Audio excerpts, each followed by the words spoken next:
Hello Minecrafters, and welcome to episode 1 of Learning Redstone Computer with Minecraft.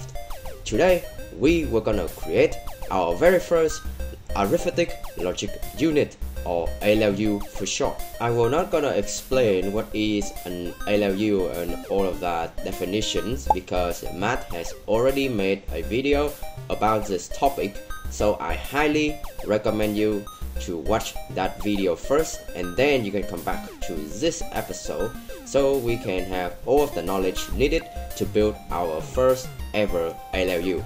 An ALU consists of two parts, the arithmetic part and also the logic-wise part, hence the name.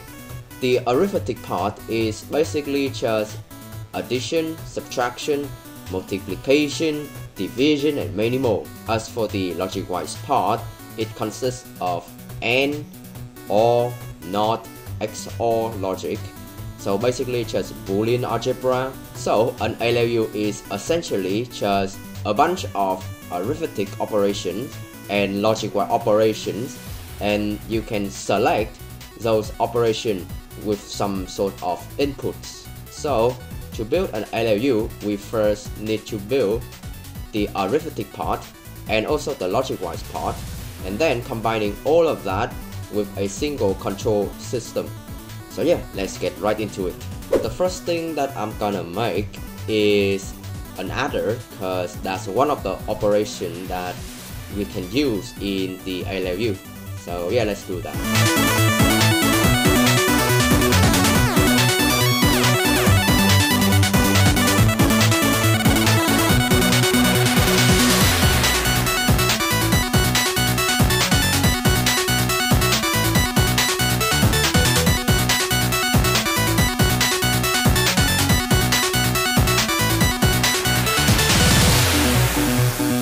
Okay, so here is our 4-bit adder. All of the bits on the top are for the first number, and all of the bits at the bottom are for the second number.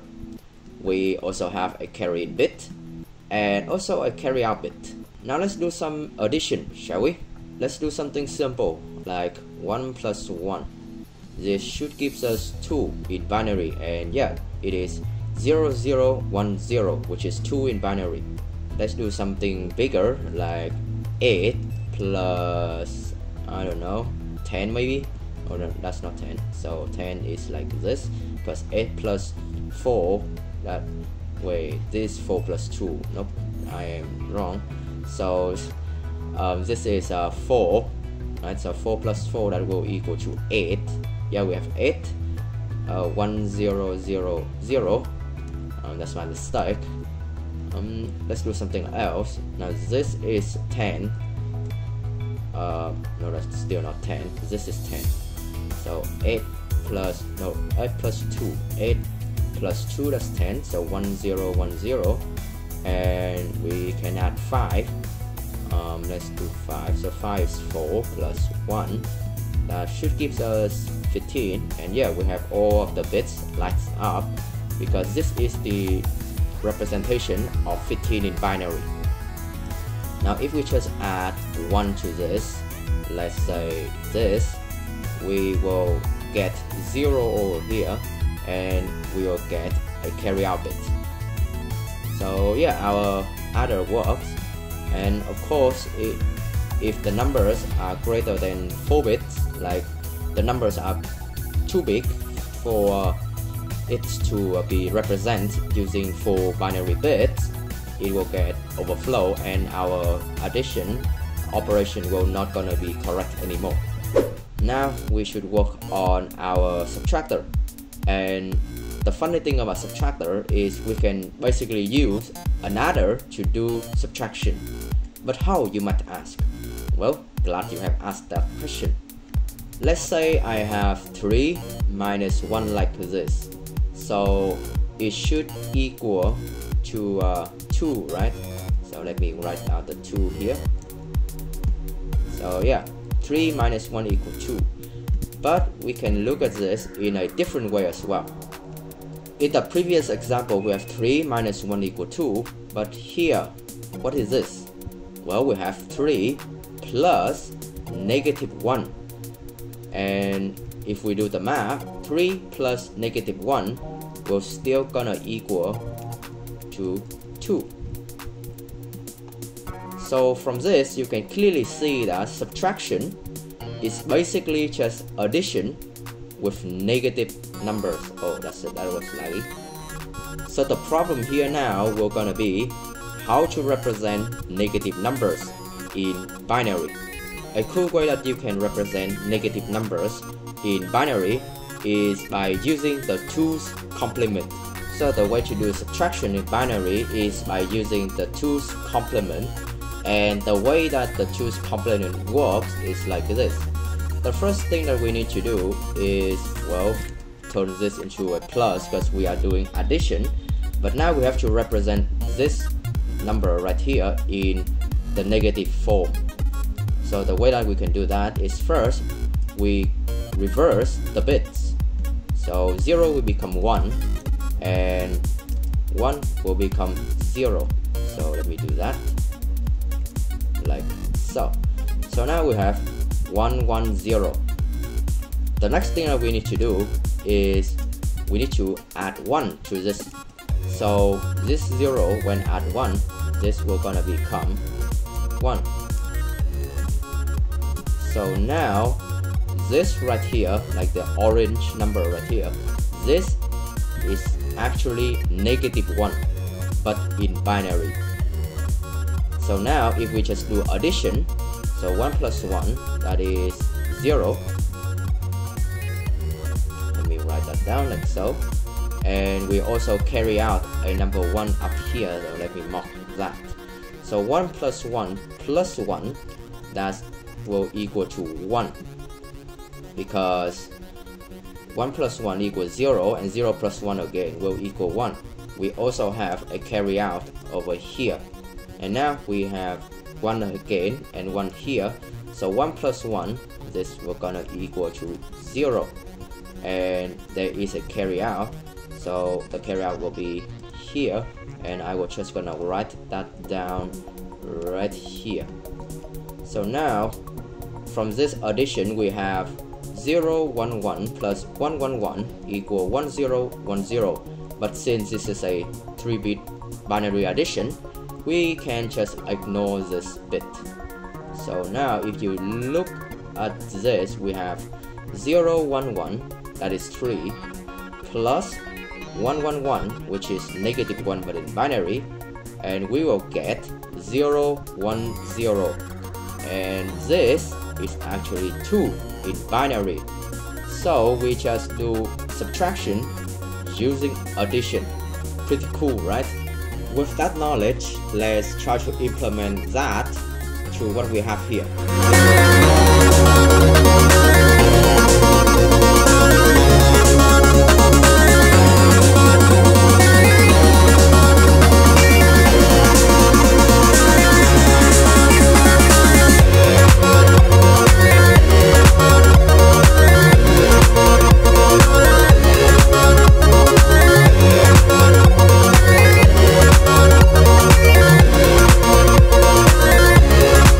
So here is our subtractor. The light gray circuit part is what does all of the subtraction. So here is how you invert the numbers. You just select a lever, and now the numbers on the top will be inverted. Let's say I select 1, so it is 0 0 0 1. At the output of it, it is 1 1 1 0. So it is inverted of the number that we have given. So yeah, let's do some subtraction. Let's say I want to do I don't know, 3 minus 2. So this is 3 and this is 2, but if we go to the output, we can see it is inverted. So 1 1 0 1, that is the representation of negative 2. So 3 plus negative 2 is equal to 1, and we don't care about that carry out bit because we only take 4 bits, so that bit we can ignore. Oh, we also have here the carry in, because if you remember, we have to add 1, right? We have to add 1 to in order to represent the negative numbers, we first invert the bits like so, and then we also need to activate the carry in to add 1 to that negative number in order to do the full 2's complement. Let's do another number. Let's do a negative number and then plus a positive number. So let's say -1, right? -1 plus, I don't know, maybe 3. This should give us 2, and if we look at the output, ignore that carry out bit, we have 0 0 1 0, which is 2. Alright, let's do something else. Like, what if the negative numbers is bigger? So this is 4 minus 3. Oh, it's -4 minus 3. That will give us -1. And it doesn't look like -1 or 1, right? Well, if we do the 2's complement, we have 0 0 0 1, right? So, oh wait, no, we have 0 0 0 1, right? And then we invert the bits, so now it will be 1 1 1 0, and then we add another bit in to do the full 2's complement. We have 1 1 1 1. So 1 1 1 1 is the binary representation. Well, it's the 2's complement representation of -1. So this is correct. Okay, so we basically have an adder and also a subtractor in one singular machine like this. Now we can add all of the bitwise logic in, because I'm not gonna do multiplication and division for the ALU, since I don't know like how big it will be and how complicated it will be. So yeah, I will just gonna like ignore that is a very good way to not overcomplicate things. Alright, so let's add the bitwise logic in.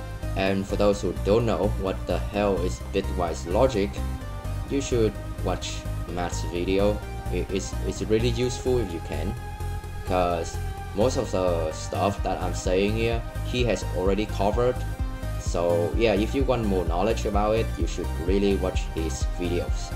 In order to do bitwise logic, we first need to somehow separate all of these outputs from this adder slash subtractor, because if I just like do a carry in like this, we can see that there is a carry out, and like the thing we're gonna propagate, and that is not good since everything is interacting with each other, and we don't want that in bitwise logic operations. So what I'm thinking is we have to lock the carry out somehow, and a way that Matt showed in his video is by, let me show it to you. So if I get a wool block, what color should be interesting? Maybe red. Yeah, red looks good. So if we do this in Matt's video, he basically locks the carry out. So now this carry in over here, like it will not gonna affect anything like so. So this carry in will not gonna affect this like this bit right here. So it only affects this bit and not this bit. So yeah, let me do that really quickly.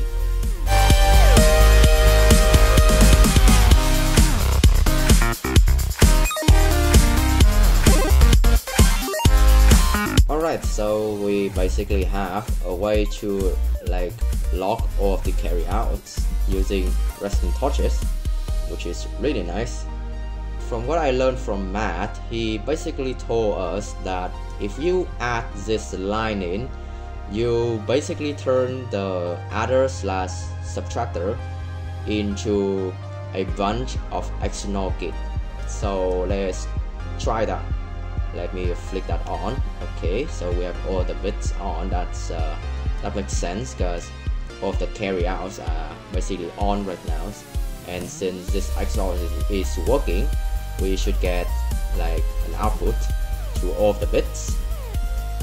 So because what he said, that we basically have all of these XNOR gates.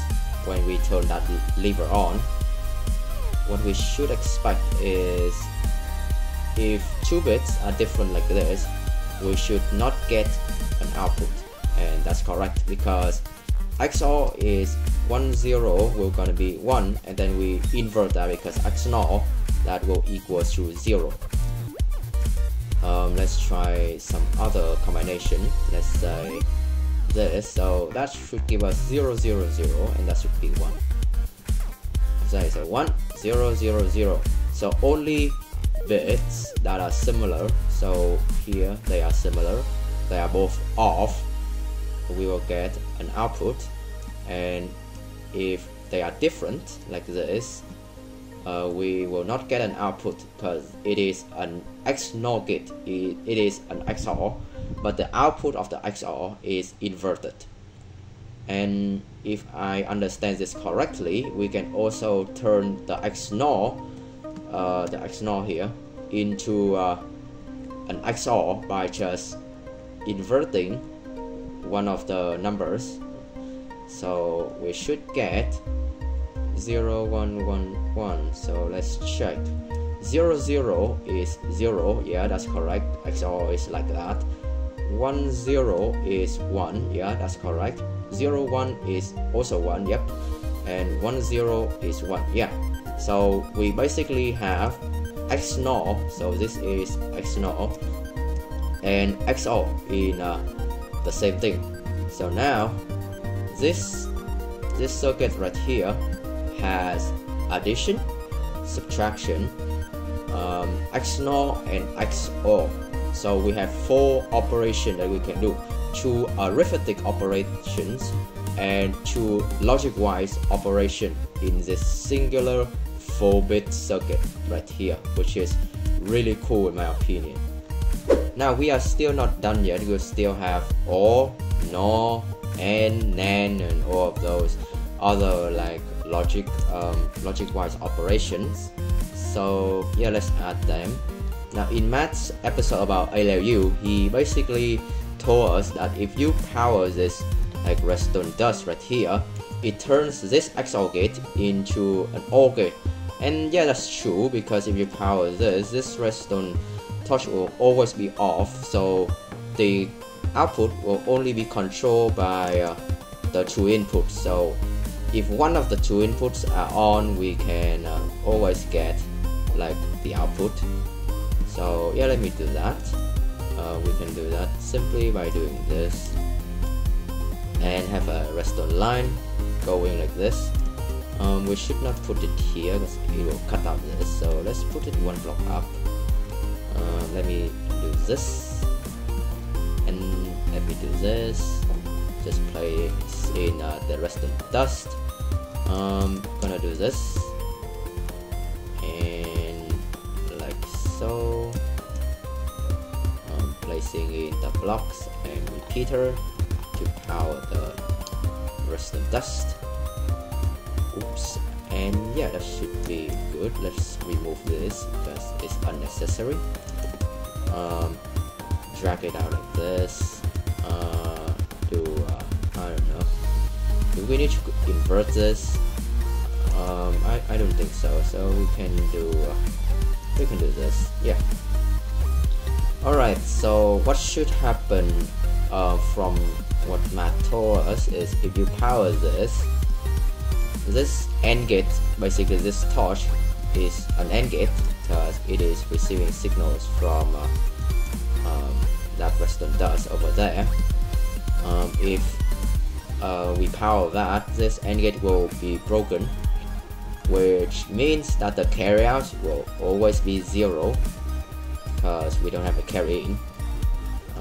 So that means if we activate this, we should get an OR gate. Let's try that. So 1 is 1, okay. Now what happens before is, if we select this, then this bit will be 0 and there will be a carry out bit over here, but it's still 1 and there's no carry out bit. So yeah, this works. yeah, it works. We have an OR gate.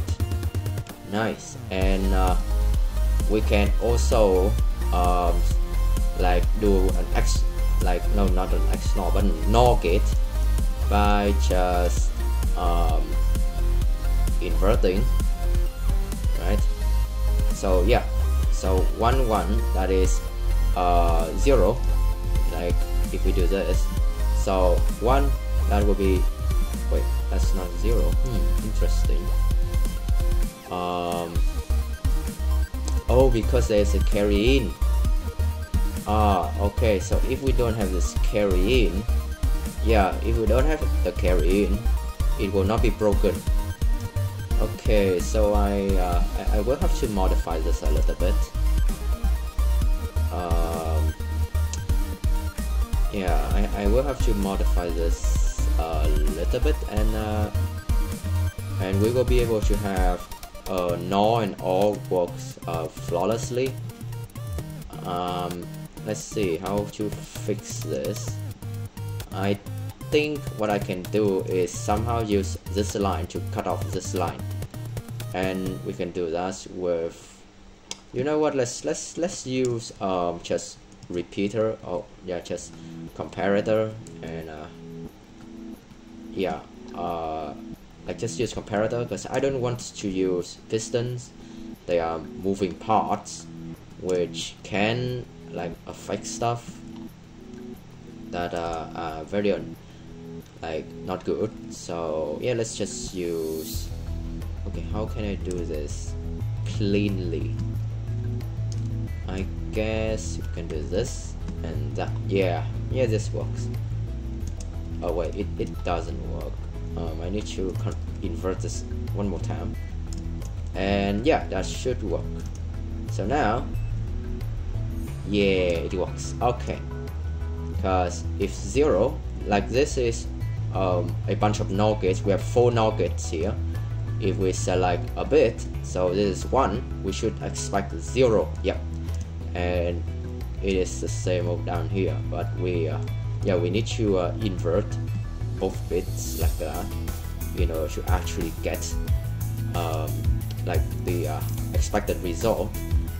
But yeah, we have OR gate and NOR gate, and now we can add in the NAND gate or like AND gate and stuff like that. So for the AND gate, let me analyze. So we have the OR gate right here. If you have, like, if you want an AND gate, you basically need to invert both the you need to invert both the inputs, right?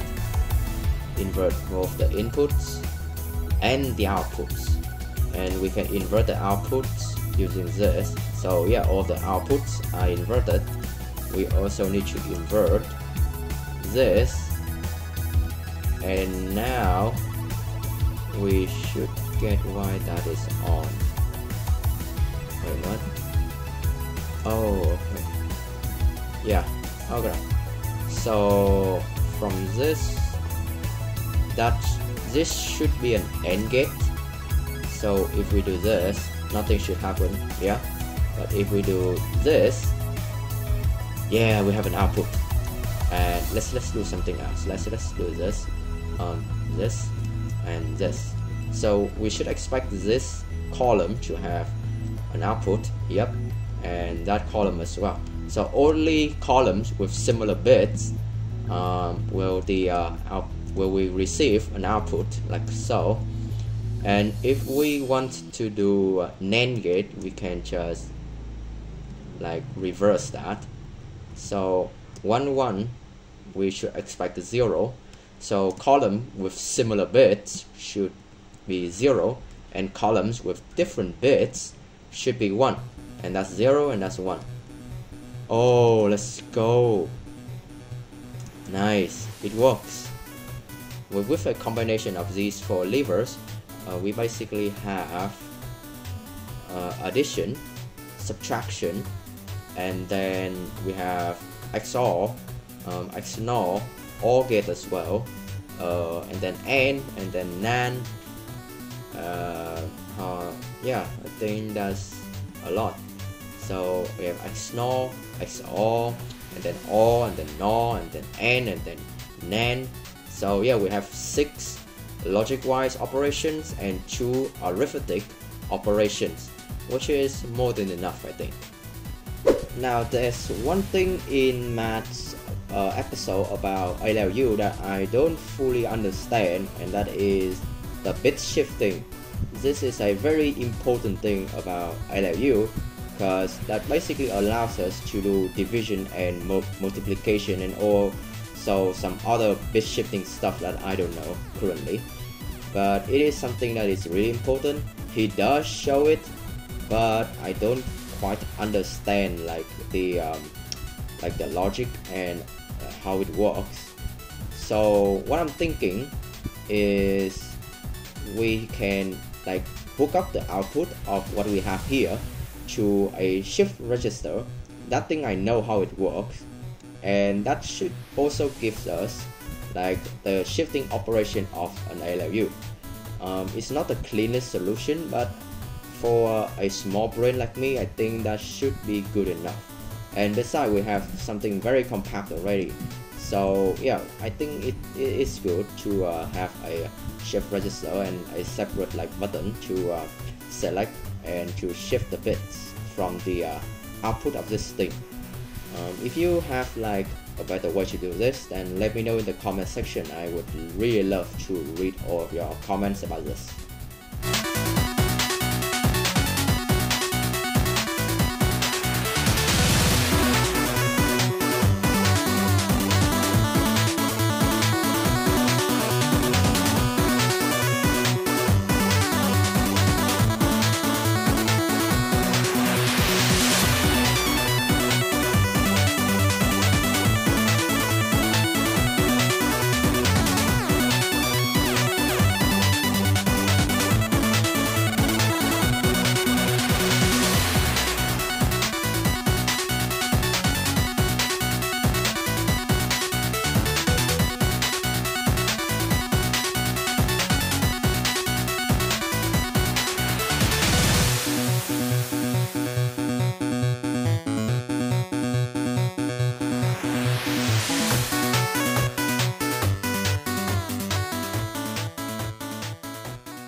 And we are done.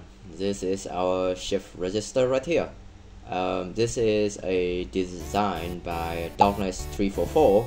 I have used this design a lot. I use it in my Rubik's Cube, and it is a very reliable shift register, and it's also bidirectional as well. It also has a loop, which basically means that the bits will gonna cycle through all of these like outputs signals, so you are not gonna lose signal. Instead, the signal will just gonna loop around. And yeah, I basically just hook up the output. I know it doesn't look pretty, but it works, and I think that's good for like our very first ALU, right? So yeah, let's try it. Let's just do like normal addition, like just don't do anything. So if we go and we do 1 plus 2, that will equal to 3. So you can see as these two lines are light up because it is 0, 0, 1, 1, which is 3. So those two outputs are then gonna end up here. And now if we just let the data in, you can see that we have our 3 right here. And a cool thing about binary is if you want to multiply the bits, like the binary number, by 2, you can just shift the data from left to right. So if you shift this 3 like to the right, to the left, my apology, to the left, you will gonna get 6. So if we do that by flicking this lever, oh wait, that's wrong. Let me do that again. So yeah, so previously it was 3, now it is 0 1 1 0. This is actually 6, and if we do it again, so we do it again, so 6 times 2, now we get 8 plus 4, that will equal to 12. And if we want to divide that number by 2, you just shift the data back, and now we have 6. And if I do that again, we have 3. Of course, if you do it again, it will not be correct, but as you can see, the bits are cycling through, they are looping around instead of being lost, which is really nice. I don't know if that's necessary, but I figured that why not adding it too. And if you want to clear the bit, there is this button, and yeah, the bits are clear. Let's do another operation. Let's do like an AND operation. Let's see if I can remember how to do an AND operation. So we know that we need to turn this into an OR, and we also need to invert the input and also the output, and we do that by doing this. So now if we so now what we have inverted like the output as well, right? Yeah, we invert the output. So this is AND. If we do 1 1, this should give us like 1 bit here. And if we do another one like this, we should get 0 there. And let me flip this again, and that should give us 1 0 1 1. Yeah, and now if we just write the signal in, let me replace this with a button. Yeah, the bits are here. We can shift them like so. Yeah, and we will shift it like this. Yep. And we can also clear, and yeah, that's basically everything. I know this is not like the cleanest way to do the bit shifting. Maybe there is a way to do this in here. I'm just too dumb for that. So again, if you have a better idea on how to do this, let me know in the comment section. I would love to read your solution. So yeah, that's it for today's episode. This is episode 1, right? So yeah, this is the end of today's episode. Overall, I have finally managed to make my very first ALU, and hopefully you all as well. If you have any questions that you want to ask, you can ask either in the comment section or through my social medias, like other social medias like Twitter and stuff like that. And if you have a really hard time like following this, I suggest first you watch Mattbatwings the 2 series from Matt. The first one is Logical Redstone Reloaded, and the other is the newest one, like making a personal computer with him. So yeah, if you have any question, just ask. Okay, it's good to ask. Okay, and also you can also ask in the in Matt's Discord server as well. There are a lot of talented people there, and I am also in there as well. So maybe we can chit chat in there as well. Alright, thank you so much for watching, and yeah, I will see you all in the next episode. If you want to follow this series, again, subscribe to the channel, and also share this episode around so more people can learn about this sort of stuff, because it is fun. Again, thank you very much for watching, and I will see you all in the next episode. Have a nice day, everyone.